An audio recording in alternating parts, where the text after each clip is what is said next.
Number 10. Methodist Dallas Medical Center. On what was supposed to be a day full of celebration in October 2022, a 30-year-old man named Nestor Hernandez terrorized a hospital and claimed the lives of two innocent women. He was at the Methodist Dallas Medical Center to witness his girlfriend give birth to their child, but things quickly went wrong. After the baby was born, Hernandez started acting very strange and distant. Soon, he was making wild accusations that his girlfriend had cheated on him. Out of nowhere, he whipped out a gun and hit the new mother in the face multiple times while yelling, "We are both going to die today." As soon as someone tried to come into the room, Nestor turned the gun towards them and pulled the trigger. Her name was Jacqueline Paqua, and she died at the scene. Hospital staff went on full alert after the first gunshot rang through the halls. Another nurse named Annette Flowers and a police officer who worked in the building were nearby. When Flowers tried peeking into the delivery room, she immediately saw the dead body of her coworker. In a state of complete shock and terror, she was also gunned down and killed. It turns out, Hernandez had recently gotten out of prison for a violent crime before the shooting took place. In 2015, he was sentenced to serve 8 years after an armed robbery, but he was released in October 2021.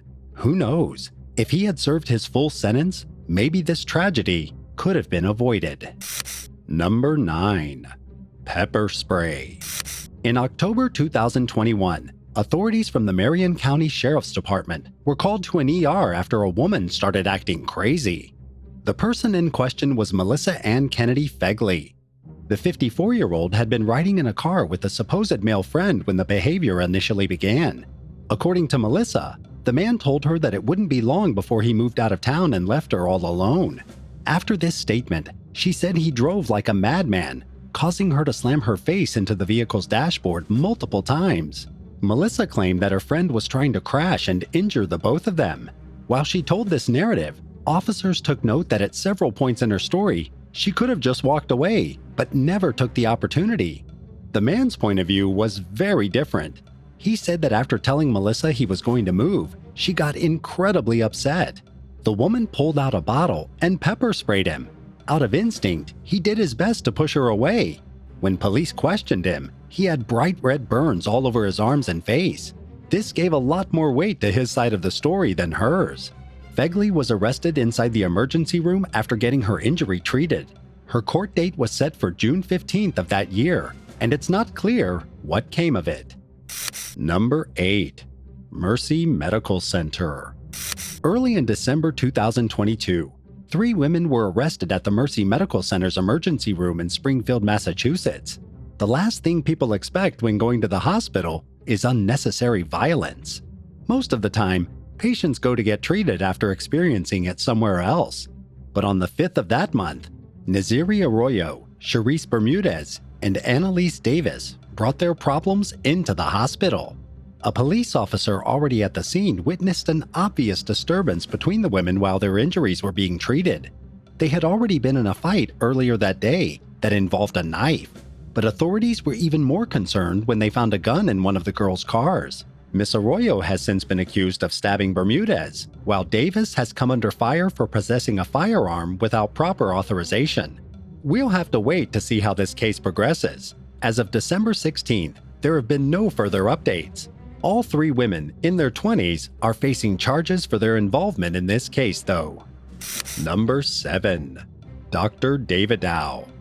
The Cumberland Hospital for Children and Adolescents is a Virginia health facility known for helping more vulnerable kids and teenagers.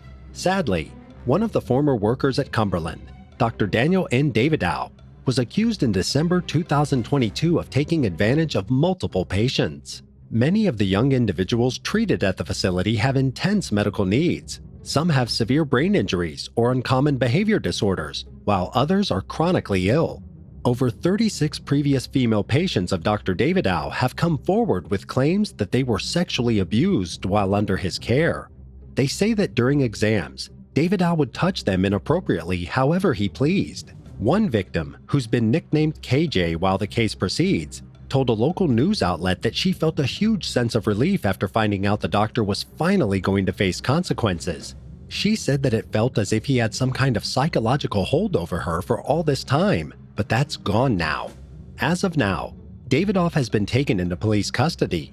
He is currently waiting in jail without bond for his court date. While not many details have been made public since the investigation is ongoing, it's been confirmed that the victims were all minors at the time of their assaults. David Dao is now facing 2 counts of sexual battery, as well as 2 counts of object sexual penetration, but it's more than likely this amount will increase as evidence is gathered. Number 6. Locked and loaded. Back in June 2022, a woman in Bradenton, Florida was acting suspiciously at Blake Hospital. Then a worker at the hospital was horrified when they saw her holding a gun. 37-year-old Jamikria Ulissa Levert Chapman was actively loading the weapon when she was spotted. She was trying to conceal it by hiding the gun inside her purse, but the employee was observant enough to realize what was actually happening. They quickly called the police in case the situation escalated. The entire incident was captured on surveillance footage while a hospital guard slowly started to make his way to Chapman without raising her alarms. The two casually began to talk, and somehow the security officer was able to carefully confiscate the weapon without too much trouble. When police got to the scene, she was swiftly taken into custody.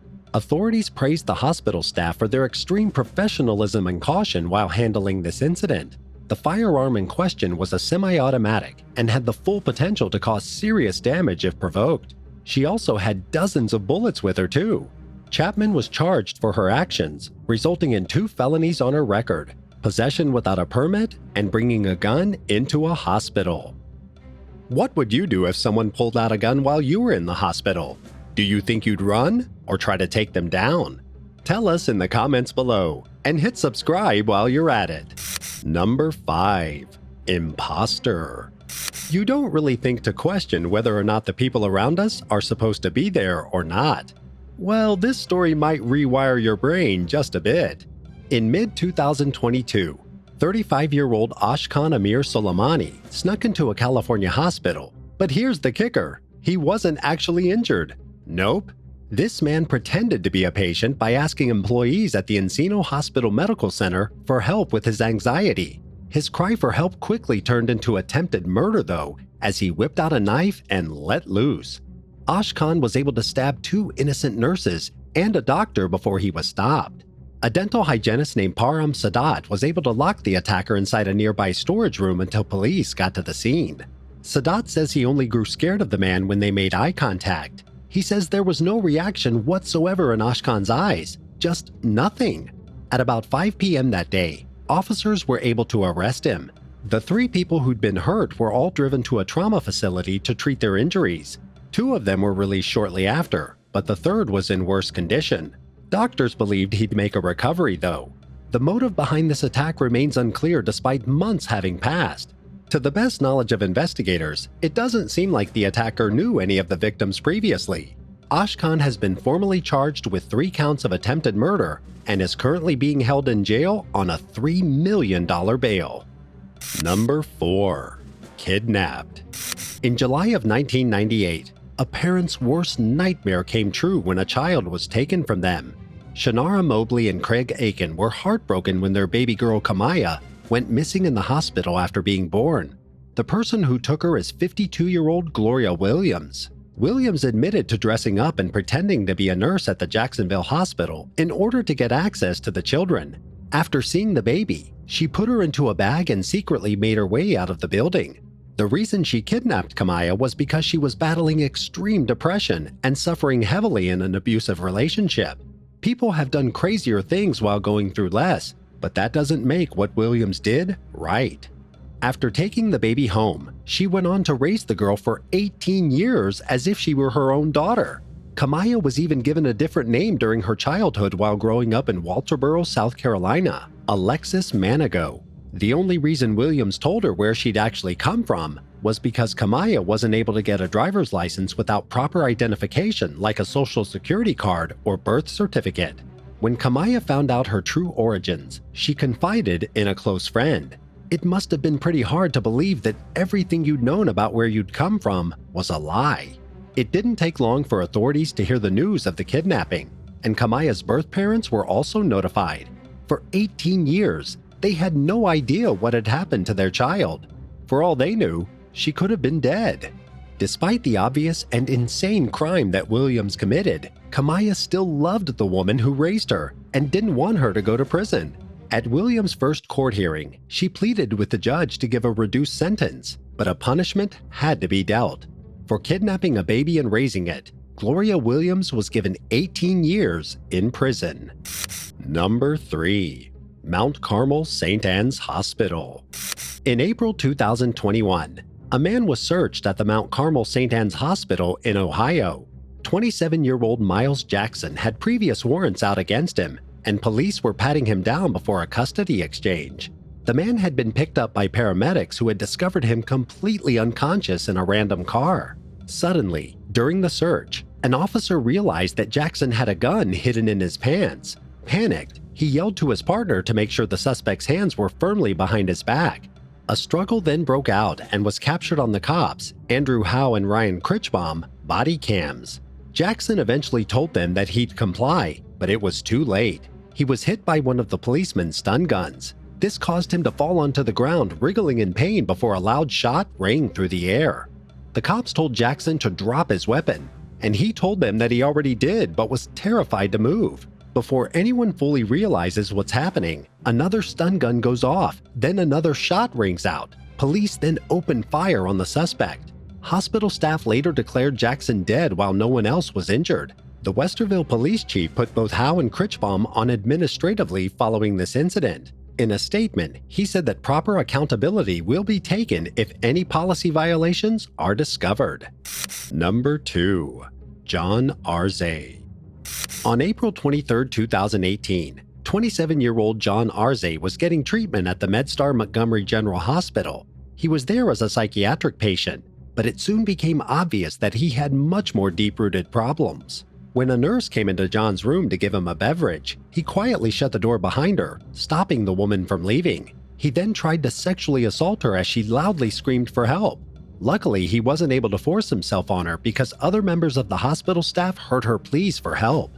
They quickly intervened and yanked John off of her.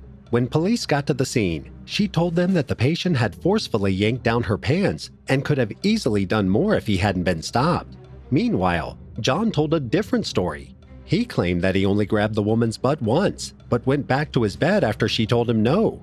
Considering the man's history with the law, with multiple indecent exposure charges and more, they didn't buy his lies. He was charged with attempted sexual assault and more for what he did.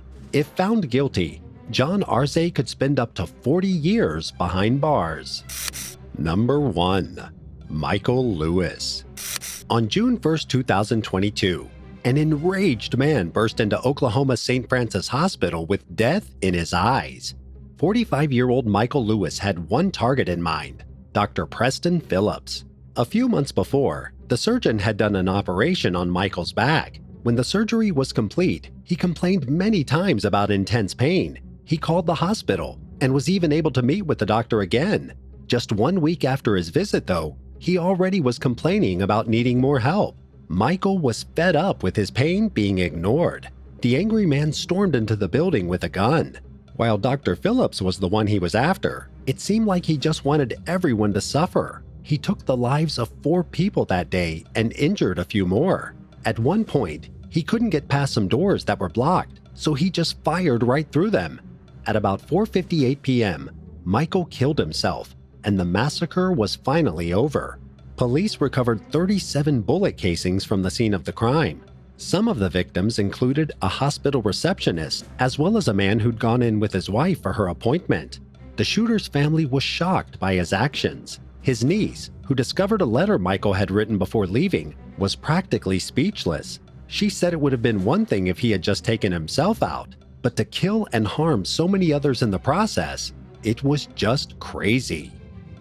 Thanks for watching. Has anything crazy ever happened to you in the emergency room? Let us know in the comments down below, and subscribe for more. See you later on Bad Badger.